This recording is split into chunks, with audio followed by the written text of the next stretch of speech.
करते हैं सोनेट पे।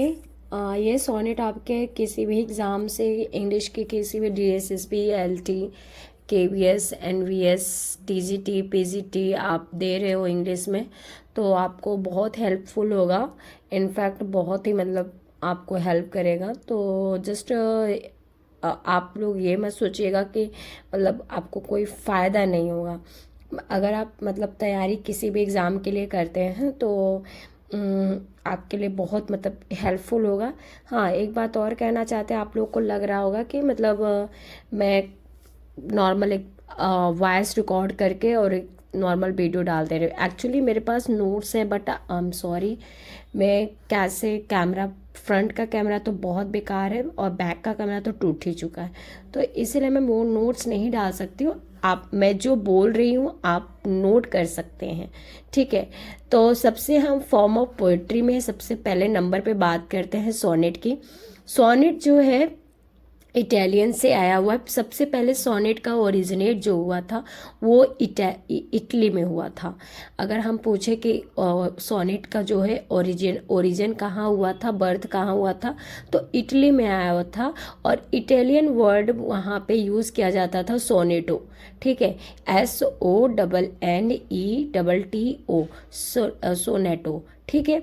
इसका मतलब होता था राइट विद द साउंड, ठीक है, विद द साउंड संग ऑन, ये संग किया जाता था, सिंग किया जाता था ऑन ए ल्यूट या फिर मैंडोलिन पर, ठीक है। ये ल्यूट और मैंडोलिन क्या होता है आप लोग एक बार गूगल पे देख लीजिएगा।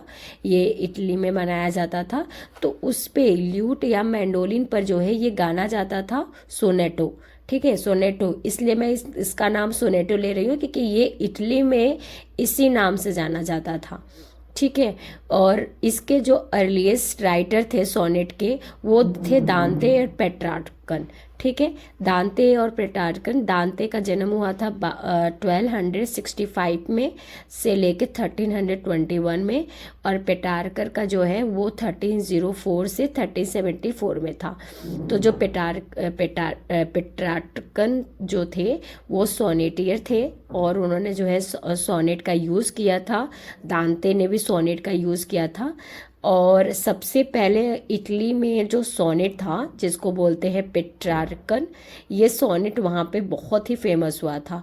फिर उसके बाद जो है फर्स्ट इंग्लिश सोनेट, अगर आपसे पूछा जाए कि फर्स्ट इंग्लिश सोनेट लिखी गई थी, तो टॉटल्स के द्वारा लिखा गया था।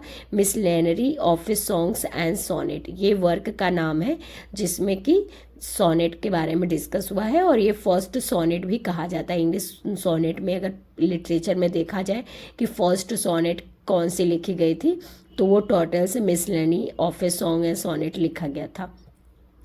तो सोनेट में क्या हुआ कि जब थॉमस सेयाट इटली गए, तो वो वहाँ से इस फॉर्म ऑफ पोइट्री को लाए इंग्लैंड में। और उन्होंने क्या किया, जो टोटल्स का जो मिसलेनरी सॉन्ग्स एंड सोनेट था उसको उन्होंने इंग्लिश में ट्रांसलेट किया।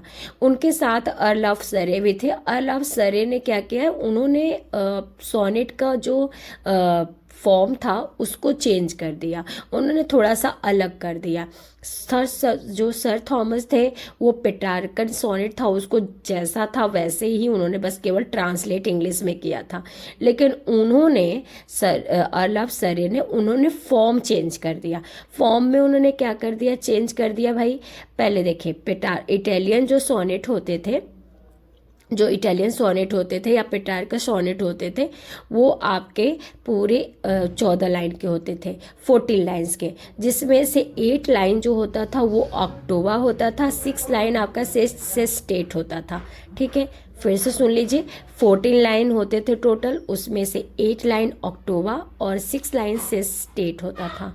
और इसकी जो राइमिंग स्कीम होती थी, AB BA, ए बी नहीं होगा, AB फिर BA फिर AB BA, ठीक है।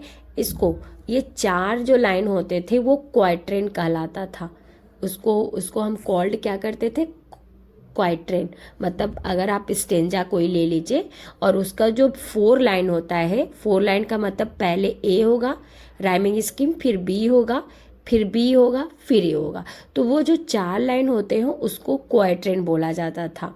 और जो 6 लाइन का जो सेस्टेट होता था उसकी जो राइमिंग स्कीम होती थी C D E, C D E, C D C, C D C, C D C D E E, ये 3 राइमिंग स्कीम होते थे इसका। या तो सी डी ई, सी डी ई होता था, या फिर दूसरा सी डी सी, सी डी सी होता था, या फिर सी डी सी डी ई ई होता था। और जो 3-3 का लाइन होता था, मतलब पूरे 8 के बाद जो 3-3 लाइन होते थे, मतलब सी डी ई, सी डी ई, इसको बोलते थे टेरेस, मतलब टेरेसेट। ठीक है, टेरेसेट बोला जाता था उसको। तो ये मतलब it's a form of the Petrarchan sonnet को, मतलब ये स्ट्रक्चर था। अब हम बात करते हैं इंग्लिश सोनेट का, जो कि विलियम शेक्सपियर ने सोनेट, मतलब उन्होंने थोड़ा सा इसकी जो राइम स्कीम था उसको पूरा का पूरा उन्होंने चेंज कर दिया। उन्होंने 3 क्वाड्रेंट लिया। ठीक है, 3 क्वाड्रेंट का मतलब होता है 4 लाइन में, मतलब आपके पूरे टोटल 12 लाइन होते थे और 3-3 के क्वाड्रेंट होते थे। मतलब राइम स्कीम था उनका A B C D E F G G. ठीक है, राइम स्कीम क्या होता था विलियम शेक्सपियर का, A B C D E F G G. ठीक है, तो पूरे 12 लाइन्स होते थे क्वाड्रेंट के, और 2 लाइन जो लास्ट होता था वो कपलेट होता था। हाँ, एक चीज़ मैं और भूल गई। देखिए, सोनेट लिखा क्या जाता था, सोनेट का क्या मतलब होता है, पहले बातों को बताना, मतलब पहले प्रॉब्लम बताना, और फिर जो लास्ट के जो 2 लाइन होते थे वो सॉल्यूशन होता था। लेकिन ये शेक्सपियर का होता था। शेक्सपियर 12 लाइन में प्रॉब्लम बताते थे और 2 लाइन में जो कि उनका कपलेट होता था 2 लाइन का, वो उसमें वो सॉल्यूशन देते थे। लेकिन पेट्रार्कन जो सोनेट होता था उसमें जो है पूरे वो टोटल, मतलब पूरे जो है पूरे 8 लाइंस में वो पूरे प्रॉब्लम को डिस्कस करते थे। 8 क्या मतलब पूरे, हाँ 8 लाइन में, और 6 में स्टेट में वो जो है सॉल्यूशन बताते थे। इसके बाद हम बात करते हैं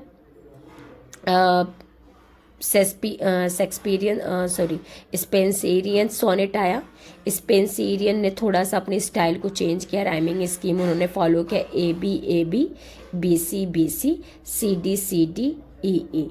ठीक है, उन्होंने स्पेंसर ने एमोरिटी लिखा जिसमें 88 सोनेट था।